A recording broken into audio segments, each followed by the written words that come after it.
Assalamualaikum warahmatullahi wabarakatuh. Alhamdulillahirrabbilalamin. Pada malam hari ini kita masih diberi kesempatan untuk dapat berkumpul di dalam kelas ekonomi yang insya Allah akan berjalan selama 80 menit ke depan. Nah,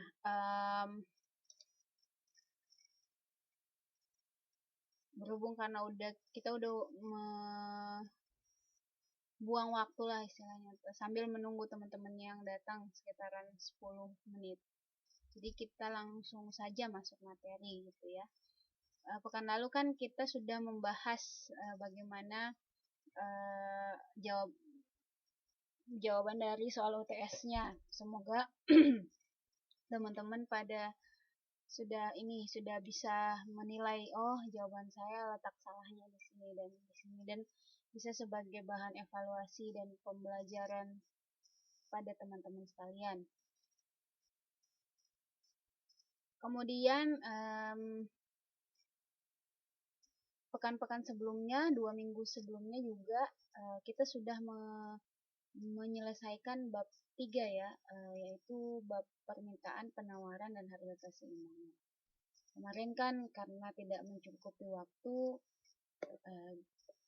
latihan soalnya kita berhenti sampai nomor 2 kalau tidak salah. Nah, untuk merefresh lagi ya saya ulang aja. Kita mulai dari nomor 1 saja untuk latihan soal dari permintaan, penawaran, dan harga keseimbangan. Di sini ada yang baru ya. Saya baru melihat Mbak Neng Lili dan Mbak Tini Wang kalau tidak salah.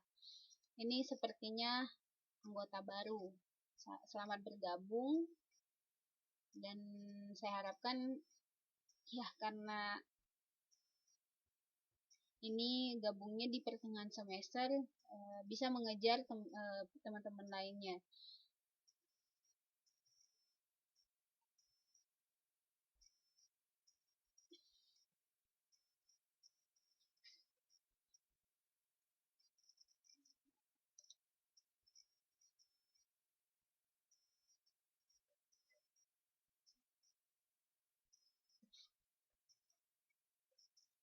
Nilainya Mbak Maya nanti akan dibagikan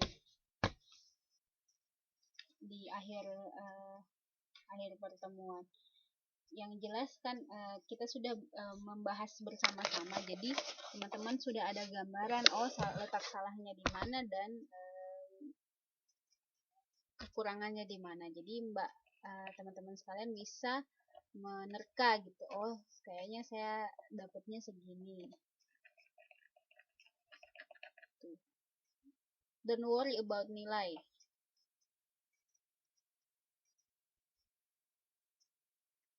Oke, kemudian yang Mbak Tini dan Mbak Neng Lili ini mungkin karena gabungnya setelah UTS ya, kita sudah mengadakan UTS. Jadi mungkin nanti saya akan memberikan soal khusus gitu kepada Mbak Tini dan Mbak Maya ini, Mbak Neng Lili ini.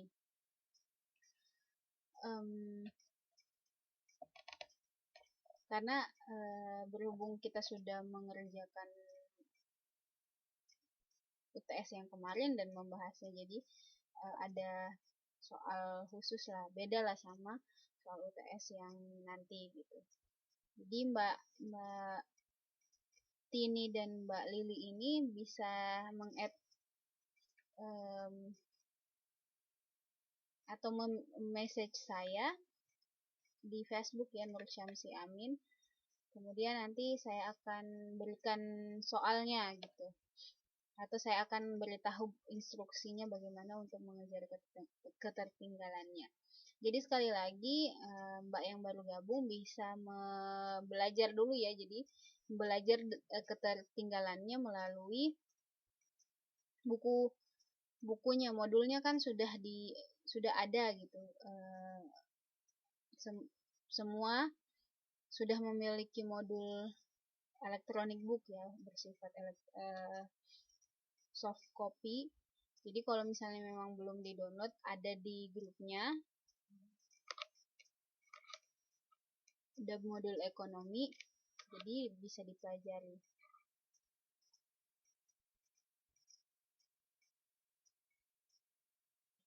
Mbak Wina udah, waktu itu kan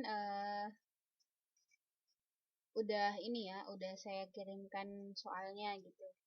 Dan Mbak Wina waktu itu dapat soalnya sebelum pembahasan, jadi masih bisa ikut pada sama. Jadi maksudnya soal UTS-nya masih sama dengan teman-teman yang lain yang ikut pada pas UTS, pertemuan UTS itu. Tapi untuk teman-teman yang baru bergabung seperti Mbak Lili dan Mbak Tini, mungkin ada spesial soal gitu atau soal lain untuk mengejar ketertinggalannya.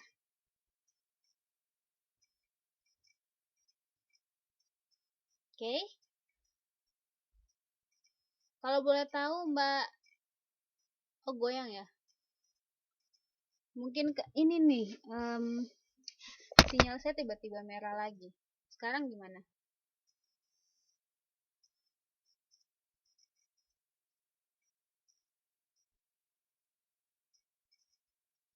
Iya, satu hal lagi, minggu ini saya belum sempat ngebagiin video pembelajaran ya. Mohon maaf.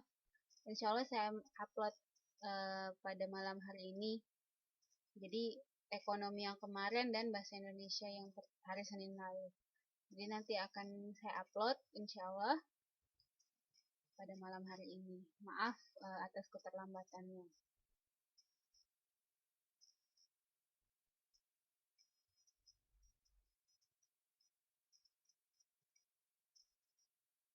Oke, kalau boleh tahu Mbak Tini sekali lagi.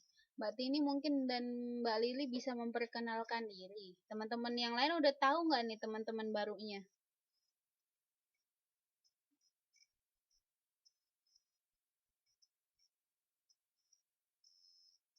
Oh belum. Jadi oke, kita bisa berkenalan ya sekarang. Mbak Tini dan Mbak Lili bisa memperkenalkan diri secara singkat, namanya, asalnya, dan tinggal di Taiwannya di mana. Mbak Tini dulu deh.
Malam Mbak Siti Sumarni.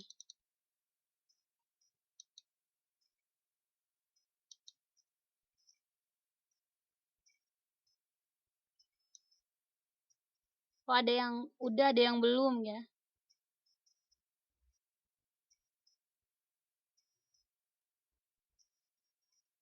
Oh makasih Mbak Tini dari Jogja.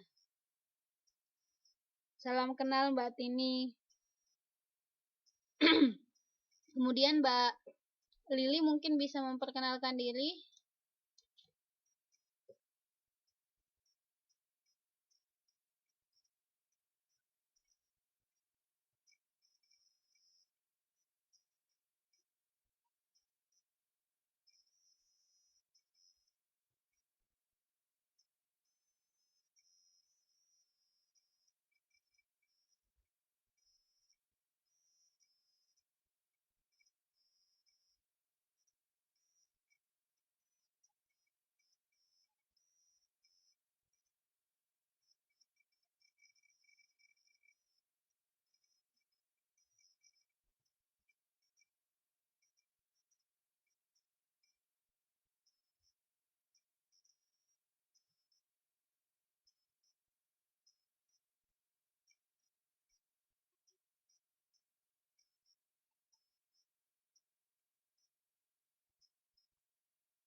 Oh, nggak tahu ya. Oke, setelah Mbak Lili memperkenalkan diri, saya akan memperkenalkan diri lagi.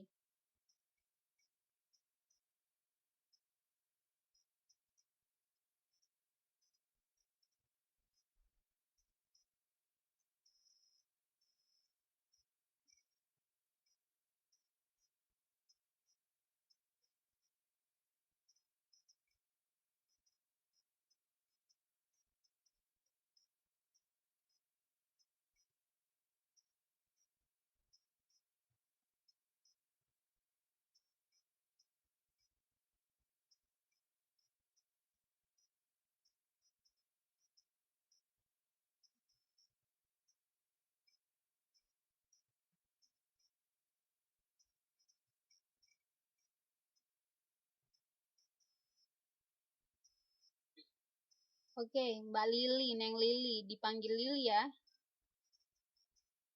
Mbak Lili asalnya asal Indonya dari mana?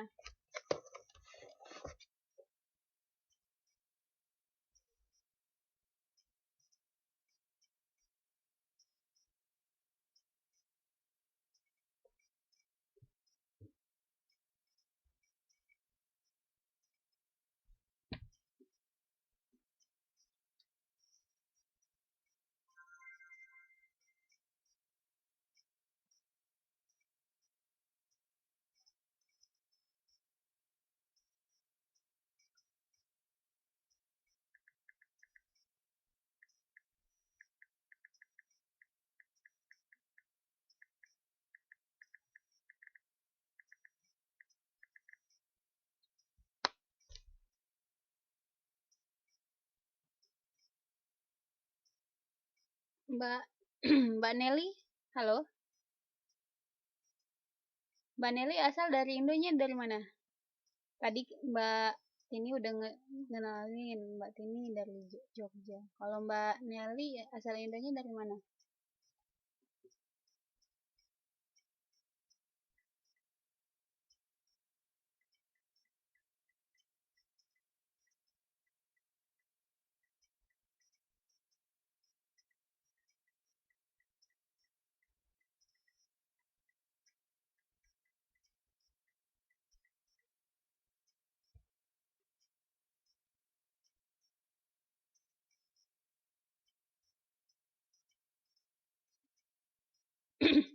Mbak Lili dengar suara saya? Oh, Ciamis. Oke. Mbak Lili mungkin dari ini sama Cienas kali ya. Ya, itu tadi ya. Perkenalan singkat. Jadi kita punya anggota baru ya ternyata ada Mbak Tini dan Mbak Lili. Selamat bergabung. Tuh, udah dapet temen nih semua.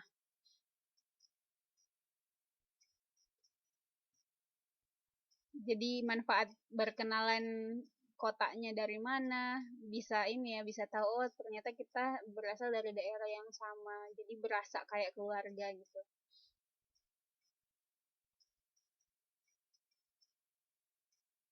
Mbak Bintang yang belum menemukan teman sekota ya.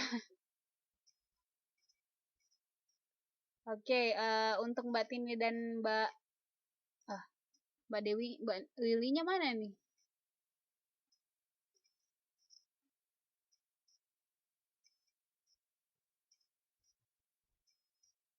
Oh, Mbak Maya yang belum punya temen ya. Mbak Lilinya kemana nih?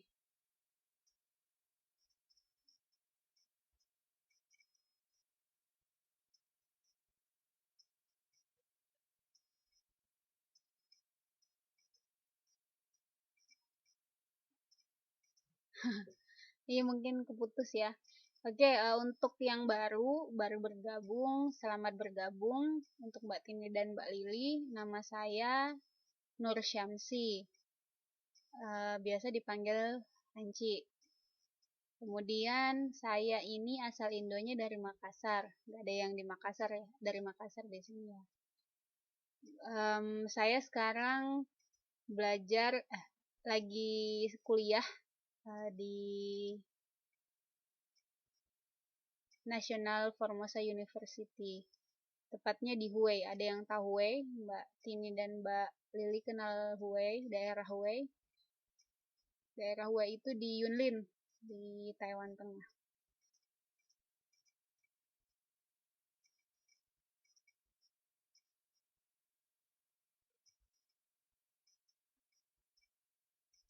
Iya, jauh. Oke. Selamat malam Mbak Desti. Ini kayak berasa ini ya, perkenalan ulang ya. Jadi saya bertanggung jawab pada kelas ini tuh ada 2 mata pelajaran, jadi bahasa Indonesia dan ekonomi. Jadi kalau Mbak Tini dan Mbak Lili yang telat masuknya, saya mungkin ada memberikan soal khusus untuk Mbak Tini dan Mbak Lili supaya nanti bisa dapat rapor bareng-bareng gitu ya, soalnya baru gabung. Jadi supaya ada nilai, ada nilai, ada hasil yang bisa saya laporkan.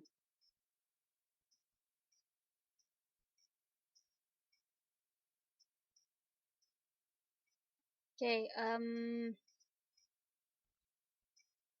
back to materi. Jadi malam hari ini kita bahas dulu nih latihan soal mengenai hukum permintaan, penawaran, dan harga keseimbangan. Oke. Sebenarnya nomor 1 dan nomor 2 kita udah bahas ya di pertemuan pekan lalu, tapi untuk mereview lagi kali aja ada yang nggak ngeh, soalnya waktu itu kita membahasnya detik-detik terakhir, jadi alangkah baiknya kita mengulang saja dari nomor 1. Waalaikumsalam Cianas, selamat bergabung. Oke, yang punya modul bisa buka langsung cek modulnya halaman 52. Kak, loading ya. Kalau layarnya Mbak Wina loading berarti ini jaringannya yang kurang support. Jadi kalau mau lihat modulnya sendiri di halaman 60 halamannya 52 ya, halaman bukunya 52, tapi kalau halaman di e-booknya PDF-nya itu halaman 61. Sekali lagi, modul ini modul online-nya Mbak Desti. Jadi kalau misalnya memang belum, Mbak Desti bisa unduh atau download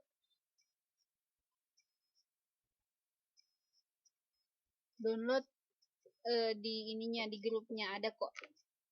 Maksudnya nggak sama gimana Mbak aku? Ini halaman 61, coba buka. Jadi di versi PDF-nya, halaman PDF-nya gitu ya, halaman 61. Oh, modul yang dibagikan. Oh, buku fisiknya beda.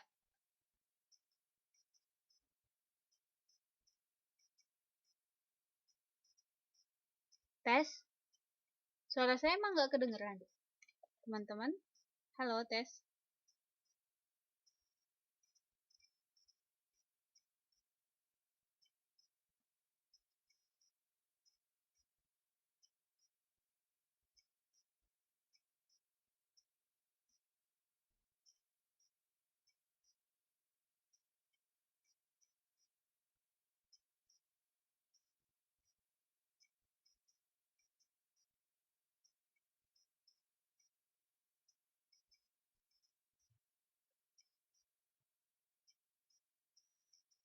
Oke, denger ya.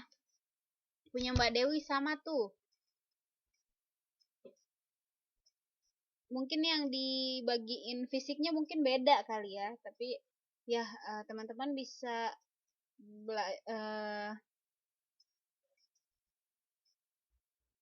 lihat modul ininya, modul elektronik booknya.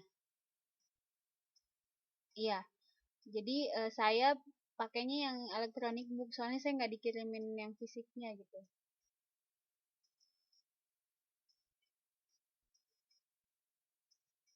Intinya sama sebenarnya, sama intinya. Jadi apa yang teman-teman pelajari via fisik sebenarnya sama, karena kan temanya sama gitu ya. Temanya sama, jadi ya secara garis besar sama. Cuman kalau misalnya mau ada latihan-latihan, ingin mengerjakan latihan-latihan, ya bisa modul elektronik booknya, e-booknya itu bisa jadi alternatifnya gitu. Oke, kita lanjut ya. Yang punya modul elektronik booknya di halaman 61.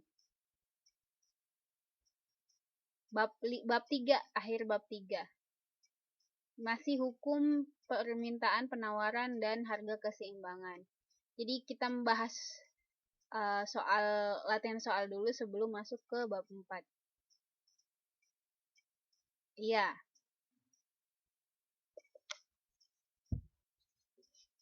Oke ya, nomor 1, pada tingkat harga keseimbangan, jumlah barang yang terjual akan A. mencapai tingkat maksimal, B. mengalami kekurangan, C. mengalami peningkatan, D. tidak stabil, dan E. konstan dan sejajar. Kira-kira jawabannya apa?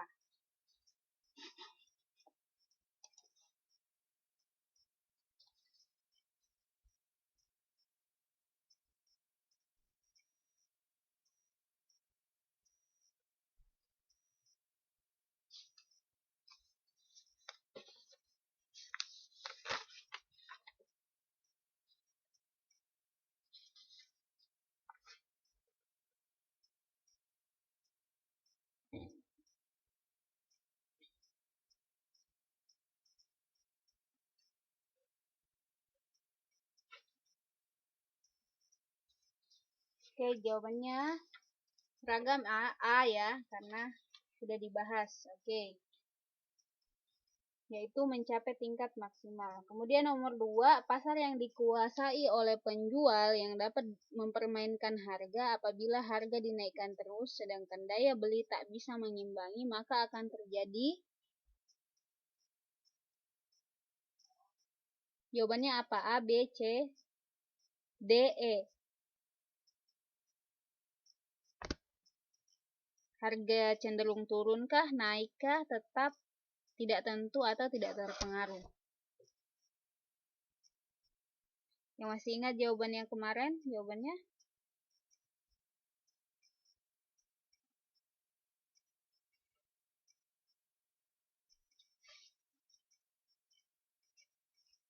A ya. Oke, A karena akan cenderung turun disebabkan oleh daya beli yang tidak bisa mengimbangi, mau tidak mau penjual mengikuti pasar pembeli gitu, kemampuan daya beli si pembelinya, maka turunlah harganya. Nah, istilahnya kita biasa kenalnya ya obral gitu, atau di diskon. Kemudian nomor 3, nih, apabila kenaikan permintaan lebih besar daripada kenaikan penawaran, maka akan menyebabkan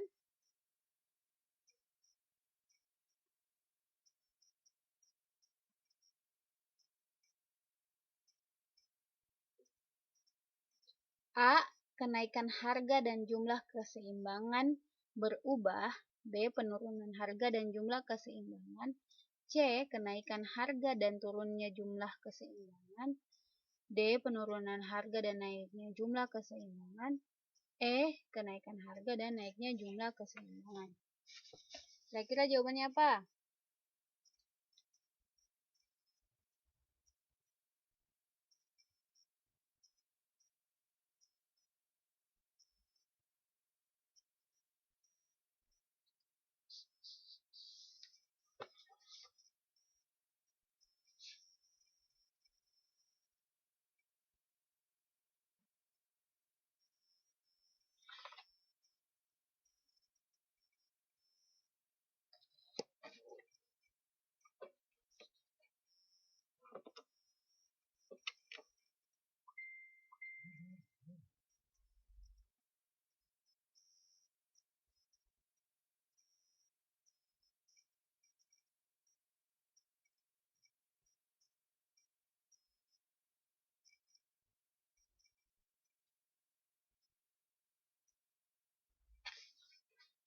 Jawabannya adalah E.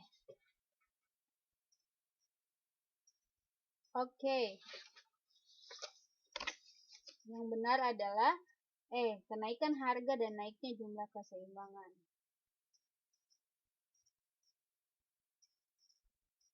Jelas ya? Jadi gini, yang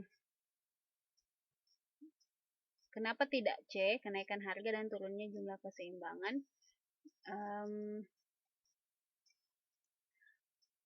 Apabila kenaikan permintaan lebih besar, jadi permintaannya lebih besar daripada daripada penawaran, maka harganya akan cenderung naik disebabkan oleh menyesuaikan harga si penawaran. Jadi kan tujuannya harga keseimbangan itu adalah menyelaraskan kemauan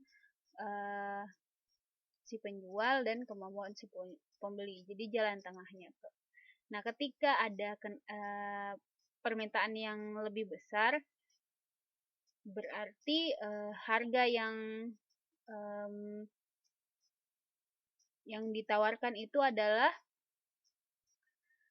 bisa dijangkau si pembeli ya, bisa dijangkau si pembeli. Kemudian dengan menyiasati itu, penjual juga ingin mendapat keuntungan atau merasakan harga jual yang lebih tinggi, maka kecenderungan yang akan terjadi adalah kenaikan harga dan naiknya jumlah keseimbangan. Turunnya jumlah keseimbangan maksudnya di sini kan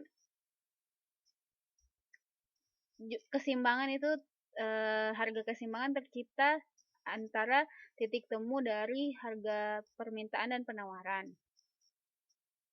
Nah, harga keseimbangan pun itu tidak bersifat konstan. Maksudnya, misalnya permintaan akan suatu barang A dan penawaran suatu barang A itu segini gitu.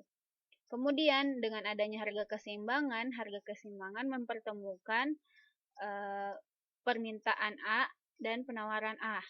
Jadilah terbentuk harga keseimbangan. Harga kesepakatan lah, harga pasar. Nah, ketika misalnya ada perubahan antara keseimbangan antara penawaran dari sisi penawaran dan sisi permintaan, maka jumlah harga keseimbangan, maksudnya jumlah harga keseimbangan di sini ya. Jumlah harga keseimbangannya pun berubah sesuai dengan bagaimana titik temu antara perubahan harga penjualan dan harga permintaan itu tadi gitu. Iya, harga barang. Sekali lagi kalau misalnya kita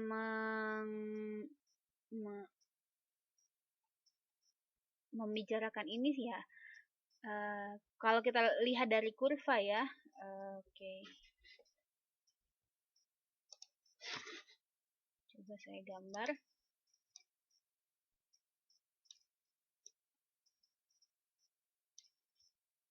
Ini adalah quantity atau satuan, jumlah permintaan, jumlah barang, kemudian ini adalah price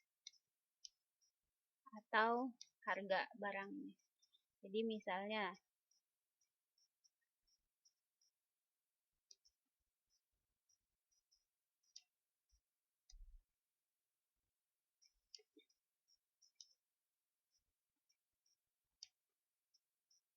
Jadi misalnya ini menggambarkan penawaran. Penawaran kan semakin tinggi harga barang, semakin besar kuantiti barang yang ingin ditawarkan gitu kan. Jadi maka kurvanya seperti ini. Ini adalah penawaran, supply. Kemudian untuk permintaan, semakin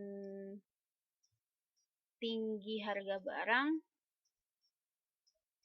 semakin kecil kuantitas ya, semakin kecil. Kebalikannya.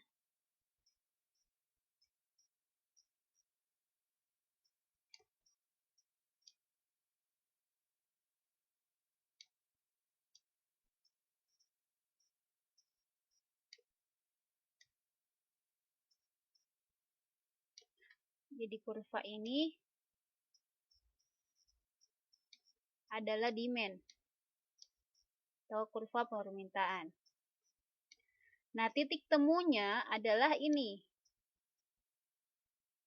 Ini yang disebut harga keseimbangan. Seimbang berarti balance. Oke ya. Jadi titik ini adalah harga. Jadi dengan harga sekian yang sudah disepakati, kuantitasnya pun yang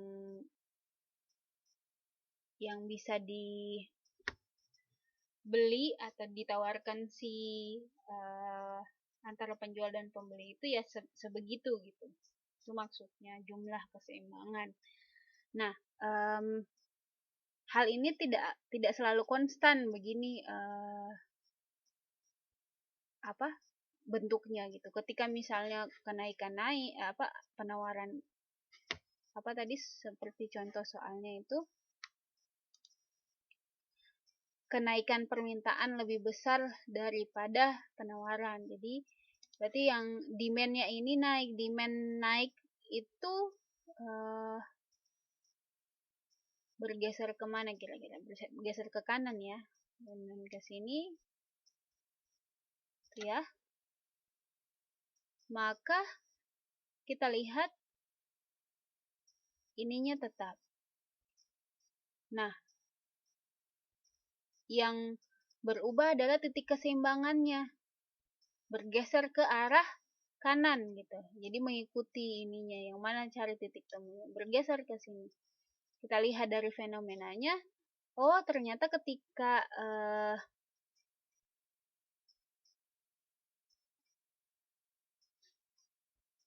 tunggu saya lihat ini.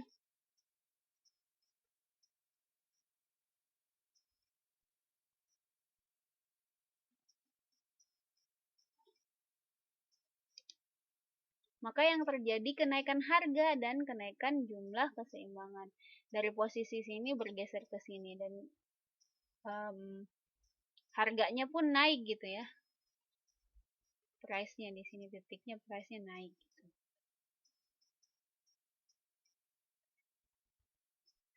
Aduh.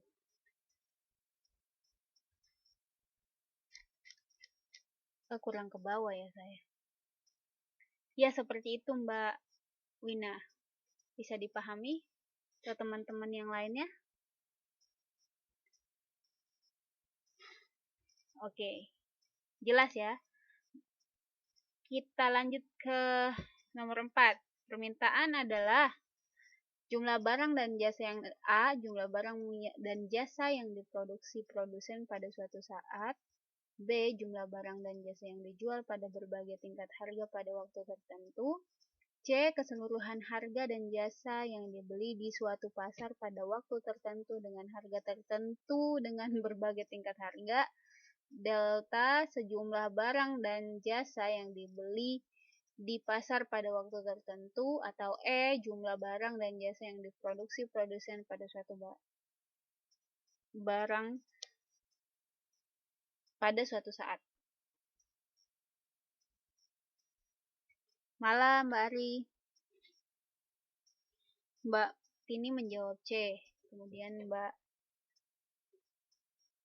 Wina menjawab D. Yang lain ada yang C, D, B.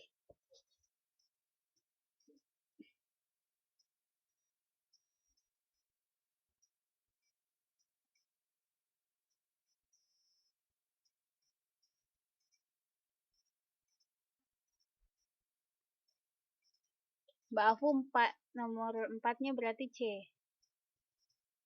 Oke, jawaban yang tepat adalah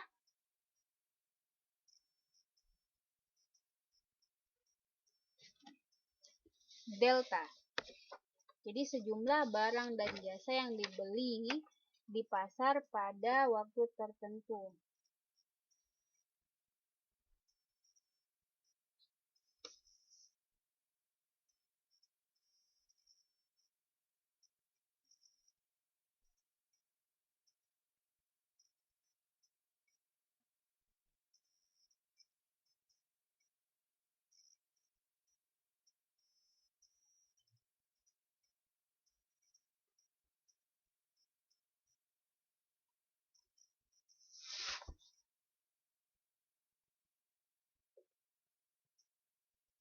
Kenapa C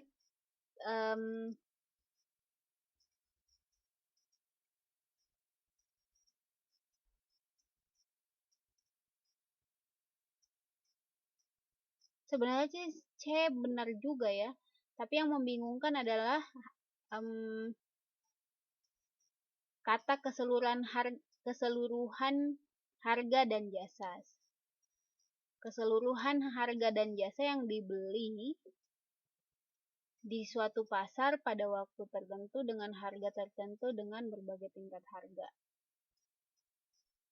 Jadi permintaan erat kaitannya dengan pembeli ya, tim membeli. Jadi yang ada kata-kata dijualnya, diproduksi tidak kan, diproduksi tidak masuk. Jadi yang ada kata kunci itu berarti dicoret. Jadi pilihannya tinggal C dan D. Kenapa saya cenderung ke D? Karena secara ini kan permintaan adalah sejumlah barang dan jasa yang ingin dibeli atau yang diminta oleh pembeli pada suatu waktu tertentu dalam berbagai tingkat harga. Di D mungkin kurang lengkapnya dalam berbagai tingkat harga. Tapi yang membingungkan adalah di C ada kata keseluruhan harga dan jasa gitu. Mungkin kalau kita ganti keseluruhan barang dan jasa ya bisa, tapi di sini keseluruhan harga dan jasa. Iya, C sebenarnya iya sih lebih lengkap. Bisa juga C dan D bisa.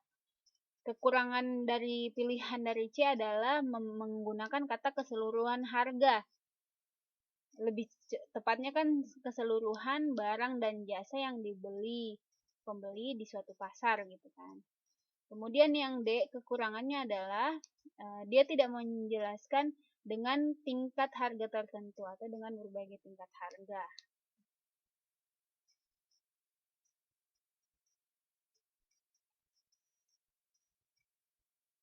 Oh gitu ya. Iya ya, sorry, saya lupa.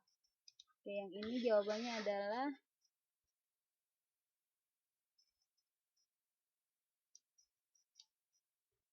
kemudian yang ini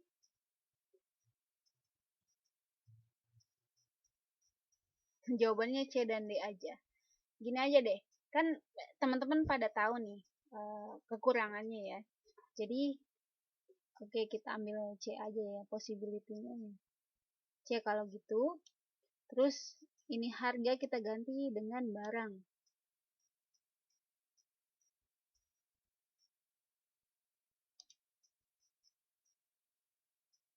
Kalau dia ditambahkan berbagai tingkat harga kepanjangan. Jadi ini kita ganti dengan barang. Oke, kelihatan nggak? Kelihatan ya?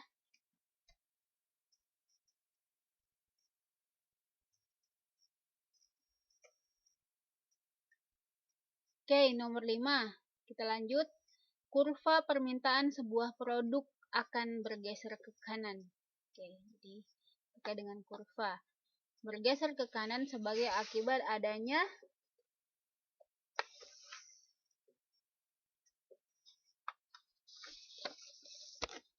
penurunan harga produk, penurunan penawaran, peningkatan pendapatan konsumen, penurunan harga barang substitusi dari produk tersebut, atau peningkatan harga barang komponen.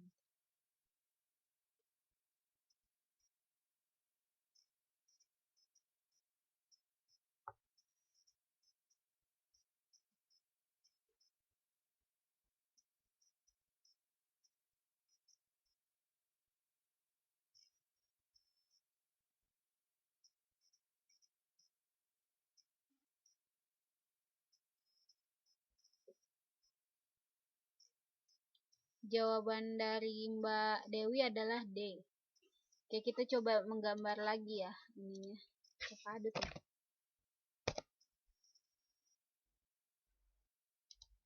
kurva penawaran. Permintaan, sorry.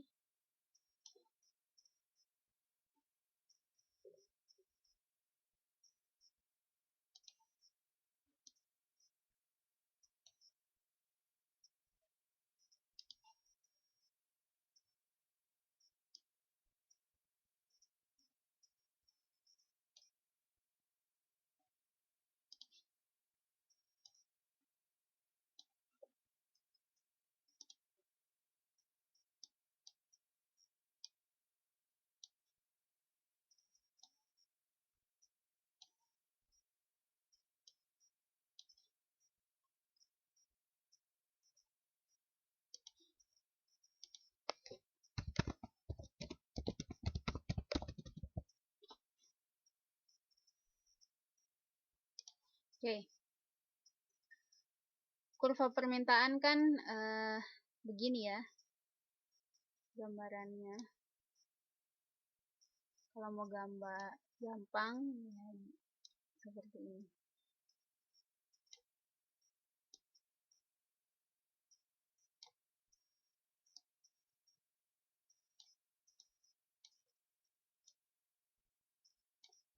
Nah, ketika dia bergeser ke kanan berarti lebih ke atas ya.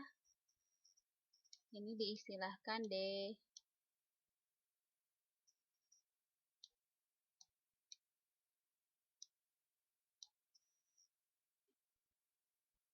Maka di pilihan ini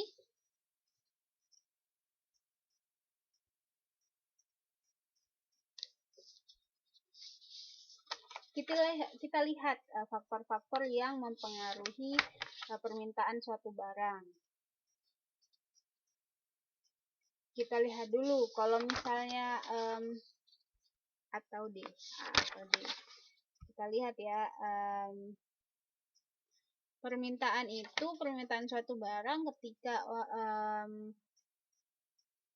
orang cenderung membeli barang itu karena harganya sesuai gitu ya. Jadi kalau misalnya harganya turun, menurutnya affordable atau terjangkau untuk mereka, maka semakin banyak permintaan.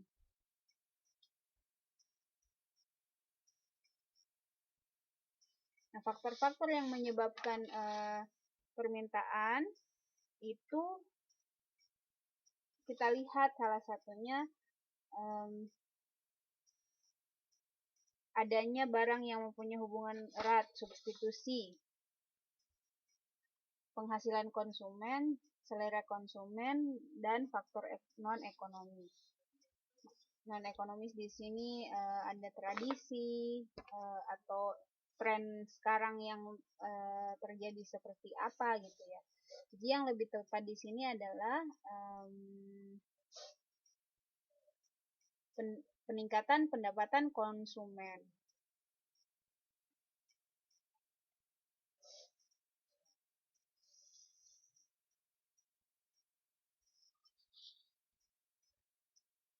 Kan saya tadi sudah menyebutkan ya, adanya barang yang punya hubungan erat, substitusi.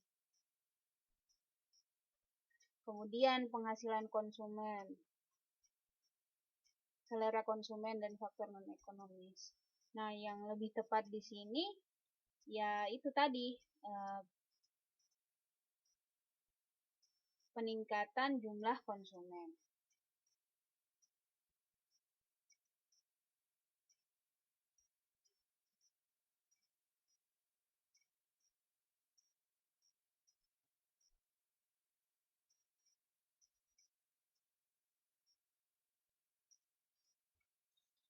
Jawaban nomor 5 adalah C. Sepakat semua?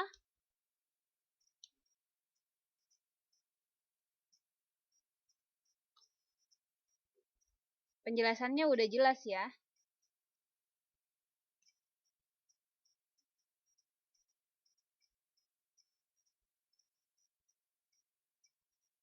Oke, Mbak Bintang udah punya jawaban untuk nomor 6.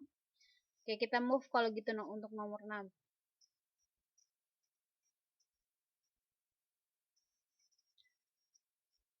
Salah satu faktor penentu permintaan yang dominan. Yang dominan nih. Kira-kira apa?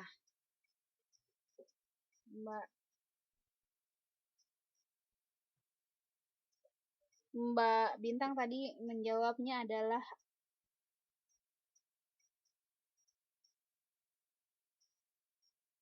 jumlah penduduk.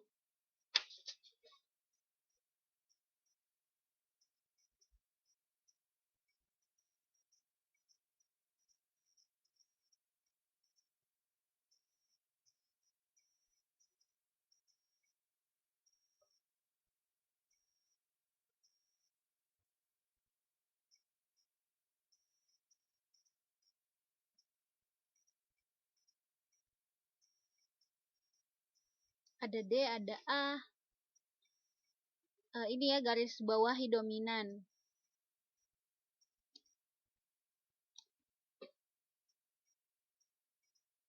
Jawaban yang lebih tepat adalah harga gitu ya. Kenapa harga? Karena yang signifikan mempengaruhi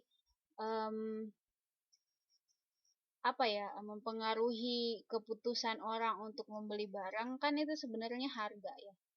Lebih ini harga. Misal nih, semua membutuhkan barang-barang pokok untuk hidup seperti kebutuhan sandang, makanan dan sebagainya. 9 bahan pokok lah. Itu udah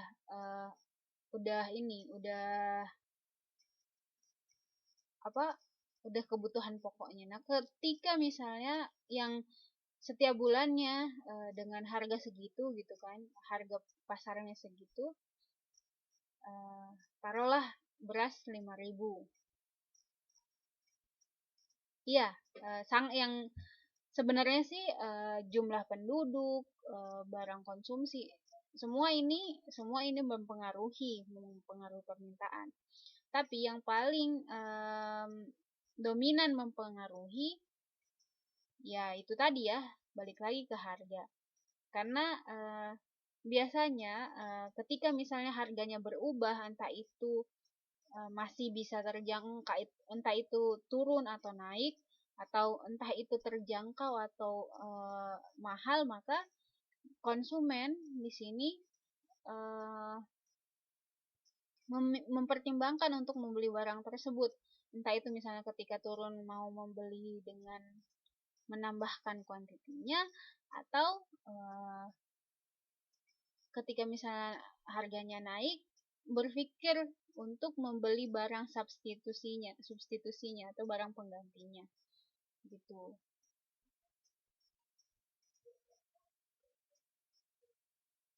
Jadi yang lebih tepatnya adalah harga. Kalau dari teman-teman ada yang misalnya mau mengutarakan pendapatnya, kok saya merasa ini Bu, kalau misalnya alasannya reasonable atau dapat diterima, bisa dilihat kata kunci dari permintaan yang dominan. Oke. Kemudian nomor 7, makin rendah harga, semakin banyak jumlah barang yang dapat dibeli. Pernyataan ini berlaku untuk apa?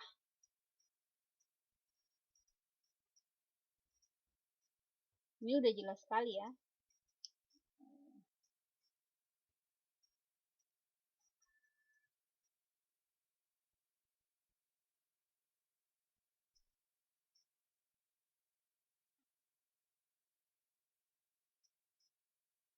Semakin rendah harga, semakin banyak jumlah barang yang dapat dibeli.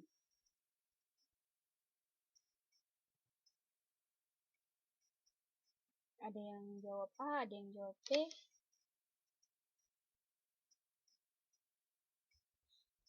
Ini terkait dengan pertanyaan nomor 6.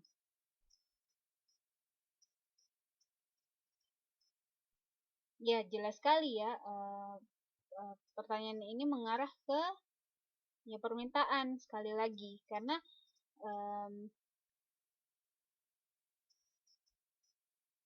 kalau dari sisi harga rendah dari sisi konsumen itu kan menguntungkan dia gitu. Dia bisa memiliki atau membeli barang itu dengan kuantitas yang lebih banyak lagi. Jadi harga sangat menentukan barang yang ingin dibeli. Jawabannya adalah permintaan. Ya dicermati baik-baik ininya soalnya. Kemudian nomor 8, kurva permintaan memanjang dari kiri atas ke kanan bawah. Oke, artinya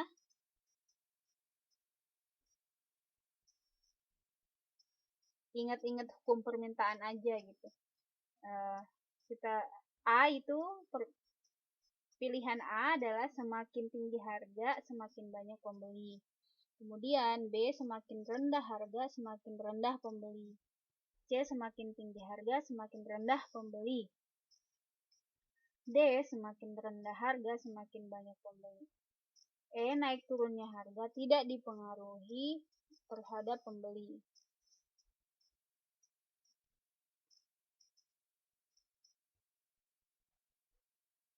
Jawabannya adalah terkait kurva permintaan.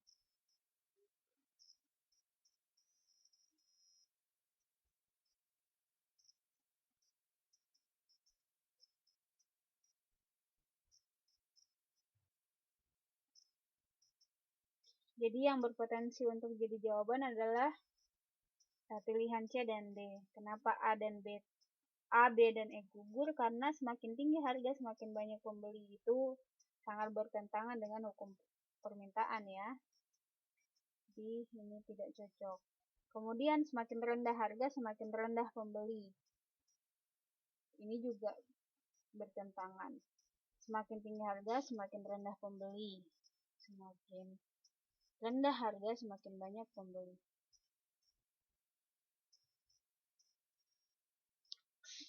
Kita lihat kalau kita gambarkan di kurva seperti ini ya. Jadi berarti dari kiri atas ke kanan bawah. Kalau kita lihat, oh semakin banyak kuantitasnya gitu, kuantitas yang bisa dimiliki. Maka ya lebih cocoknya ya itu tadi pilihan D, semakin rendah harga, karena kan dari kiri. Dari kiri berarti kan di sini kiri atas ke kanan bawah. Menunjukkan sampai ke kanan-kanannya lagi, menandakan bahwa semakin rendah harga semakin banyak yang ingin dibeli. Jawabannya adalah D. Oke. Sepakat semua.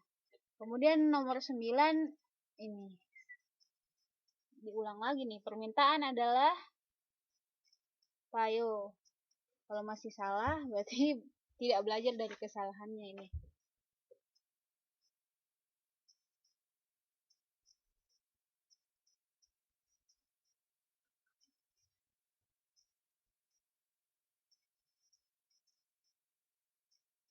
Nggak kelihatan.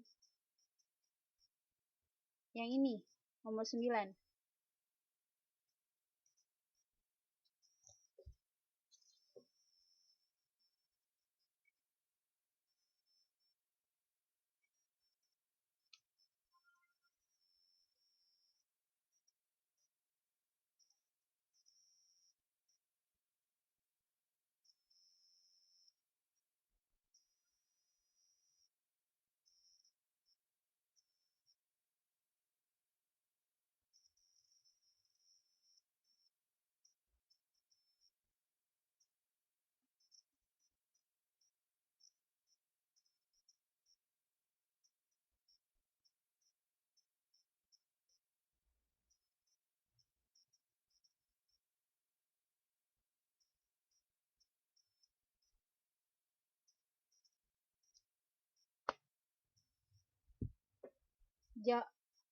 Oke, jawabannya adalah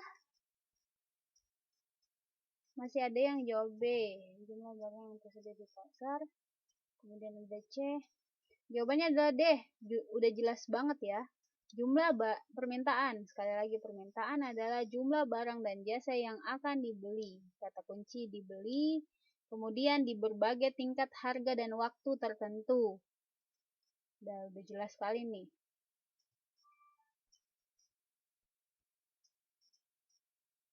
Kemudian di antara faktor-faktor di bawah ini, faktor yang tidak menyebabkan, yang tidak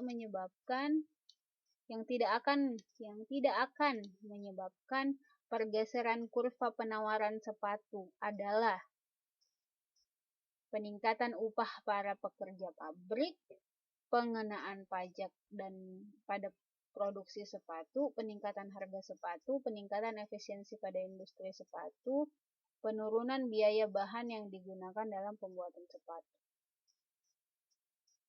Jawabannya A.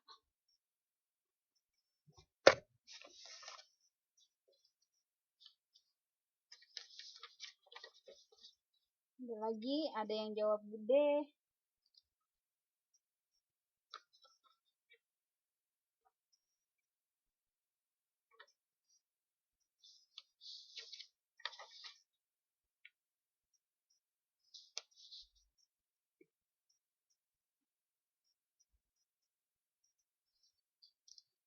Yang tidak akan menyebabkan pergeseran. Kalau misalnya kita berbicara, kalau ada soal seperti ini, faktor-faktor yang menyebabkan pergeseran, berarti hal-hal yang mempengaruhi penawaran gitu ya. Jadi kita cari apa-apa faktor-faktor yang mempengaruhi.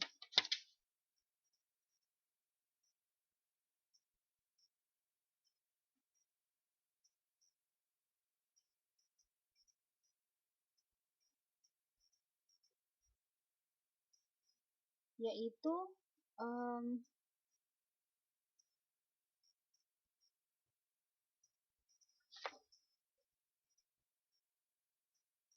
pertama, peningkatan upah, kita bahas satu-satu. Peningkatan upah para pekerja pabrik.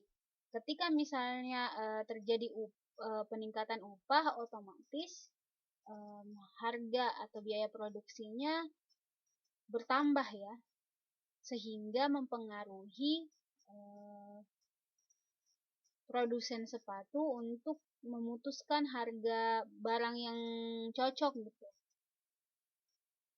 Ketika misalnya harganya berubah, otomatis kurva penawaran pun berubah, entah itu dia bergeser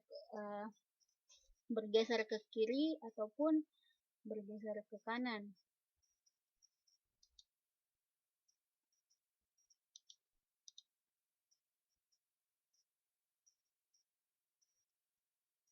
Kemudian kita lihat pengenaan pajak pada faktor produksi. Pengenaan pajak itu terkait dengan pajak berarti sebenarnya sih pajak tidak mempengaruhi harga pokok produksi dari sepatu. Jadi itu terkait dengan seberapa besar penghasilan perusahaan sepatu itu gitu. Seberapa besar pendapatan yang bisa diperoleh perusahaan sepatu, maka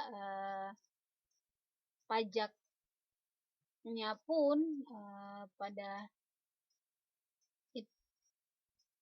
barulah dikenakan pajaknya gitu. Sifatnya pajak seperti itu. Kemudian peningkatan harga sepatu itu lebih ini lagi ya, lebih menjelaskan langsung, otomatis mempengaruhi. Kemudian peningkatan efisiensi pada industri sepatu. Peningkatan efisiensi terkait dengan entah itu penggunaan teknologi baru ataupun aplikasi-aplikasi yang menunjukkan atau yang tujuannya menciptakan efisiensi, berarti ini sangat terkait dengan kegiatan produksi sepatu gitu. Kemudian penurunan biaya bahan yang digunakan dalam pembuatan sepatu, jelas sekali. Jadi yang tidak akan menyebabkan pergeseran kurva adalah pengenaan pajak. Karena kenapa? Ini tidak berhubungan langsung dengan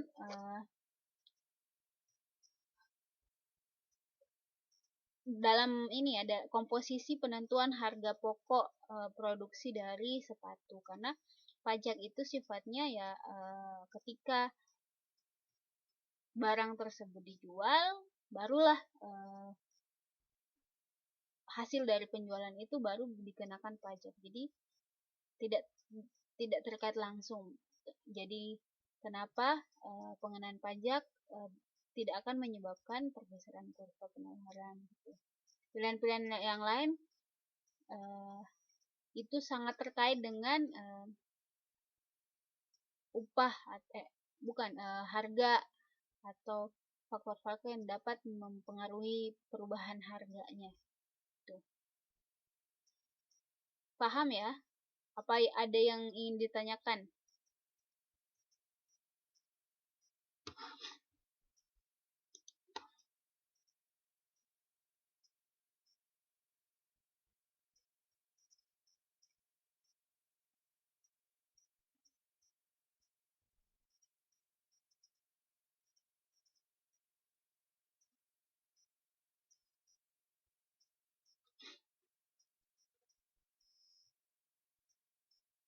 Enggak kelihatan. Oke, sepakat ya, 10 itu adalah B. Ada yang ingin ditanyakan sampai sejauh ini?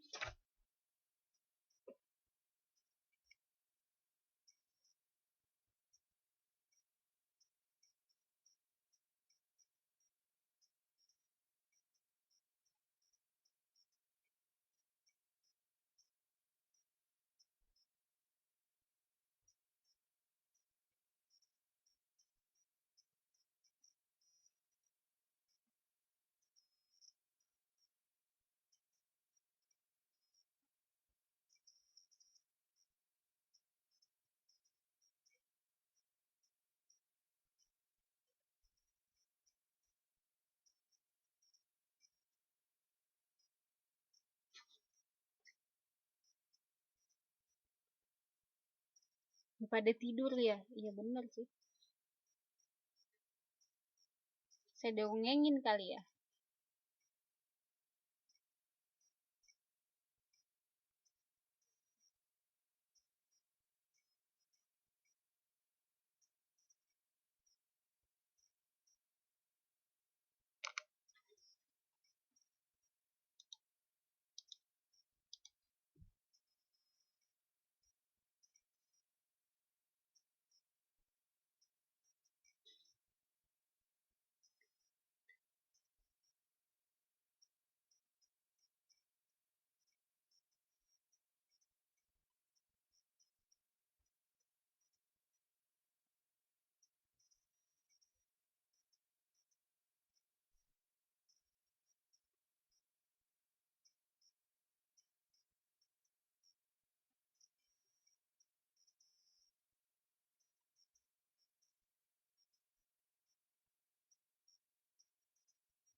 Mau belajar jadi MC.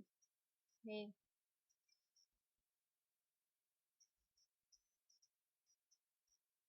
Wah, luar biasa ini semua ya, pada multitasking. Semoga ya ini apa dengan multitaskingnya bisa menyerap pelajarannya gitu. Oke. Sejauh ini nggak ada yang ini ya ingin ditanyakan. Sip. Yang nyimak sambil mengerjakan sesuatu, selamat mengerjakan. Oke, saya lanjut ke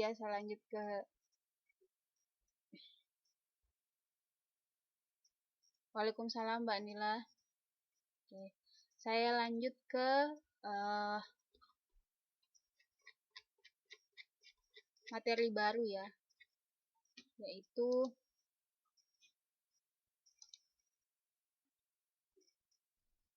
kebijakan pemerintah dalam bidang ekonomi. kalau kayak istilah ini sering mungkin familiar ya kita dengar ketika misalnya pemerintah mengumumkan kebijakan terkait dengan keputusan ekonomi atau yang akan dijalankan pemerintah dalam jangka waktu tertentu, gitu. Entah itu jangka pendek atau jangka panjang. Nah, biasanya kalau kebijakan itu kan terkait dengan aturan-aturan atau apa ya istilahnya, hal-hal yang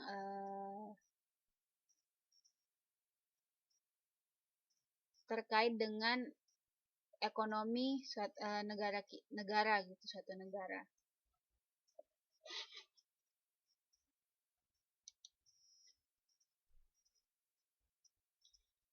Nah, di sini kita lihat peta konsepnya ya. Kebijakan pemerintah itu terdiri dari istilahnya ada ekonomi mikro dan makro. Kemudian ada setiap ekonomi atau bidang-bidangnya itu ada masalah ekonomi tersendiri gitu. Kemudian kebijakan pun disusun untuk menyelesaikan atau mengatasi masalah ekonomi tersebut. Secara garis besarnya kita lihat di sini konsep-konsepnya, kita kenal istilah ekonomi mikro dan ekonomi makro ya. Dari katanya mikro itu lebih ke sifatnya khusus di mana lebih terkait dengan hal-hal yang spesifik, yang kecil, misalnya lingkup pemerintahan dengan bagaimana cara mengatur keuangan perusahaan tertentu gitu. Itu masih skop mikro. Kalau misalnya kita berbicara skop makro, ekonomi makro lebih luas, lebih ke sifatnya umum, bahkan global. Misalnya bagaimana pemerintah mengatasi pendapatan rakyatnya, pendapatan per kapita, ataupun kebijakan-kebijakan ekonomi global yang mempengaruhi kebijakan ekonomi pemerintah. Jadi lebih intinya tuh makro bersifat umum, lebih luas, mikro bersifat khusus, lebih spesifik gitu, lebih skopnya lebih kecil.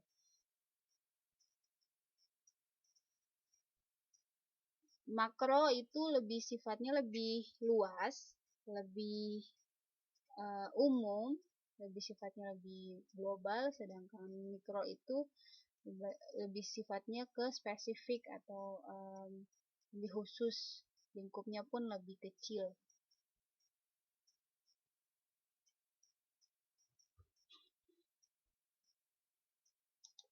Kita move ke pembagian ilmu ekonomi. Nah, dalam ilmu ekonomi itu ada beberapa jenis ya. Pertama itu ilmu ekonomi teori dan analisis ekonomi. Apa itu ilmu ekonomi teori? Jadi hal-hal yang terkait dengan teori ekonomi, yaitu kumpulan-kumpulan teori di bidang ekonomi yang berusaha menjelaskan atau mencari pengertian hubungan sebab akibat dan cara kerja sistem ekonomi.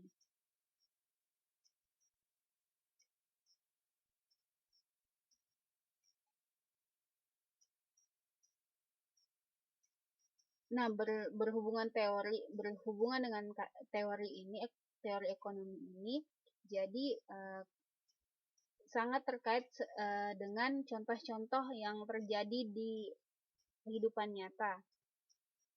Yang terjadi di kehidupan nyata, kemudian dipelajari gejala-gejalanya, pola-pola yang terjadi, kemudian dirangkumlah dalam teori ekonomi untuk sebagai pedoman atau acuan untuk mengatasi suatu permasalahan, atau dipakai sebagai landasan untuk mendapatkan atau memutuskan kebijakan-kebijakan dalam menjalankan ekonomi tersebut.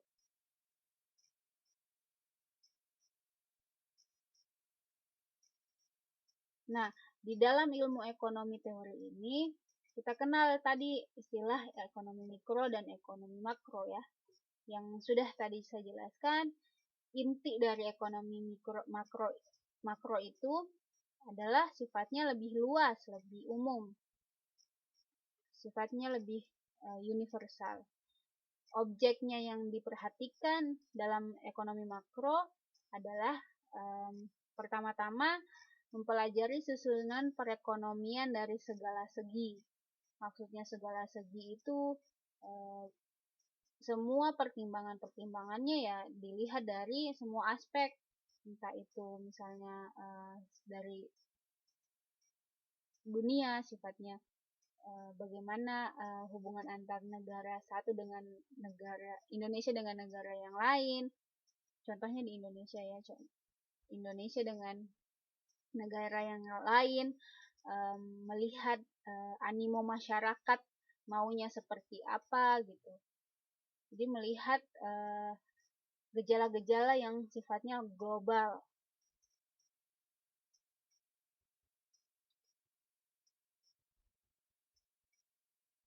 Kemudian ekonomi mikro itu apa? Sudah umumnya ya, simpelnya ekonomi mikro itu hal-hal yang bersinggungan yang minor-minor atau yang lebih spesifik, yang lebih kecil-kecil. Objek dari ekonomi mikro ini adalah perorangan atau perusahaan tertentu. Jadi lebih ke individualnya. Bagaimana individualnya mengatasi masalah ekonominya, atau enggak perusahaan bagaimana cara mengatasi masalah ekonominya.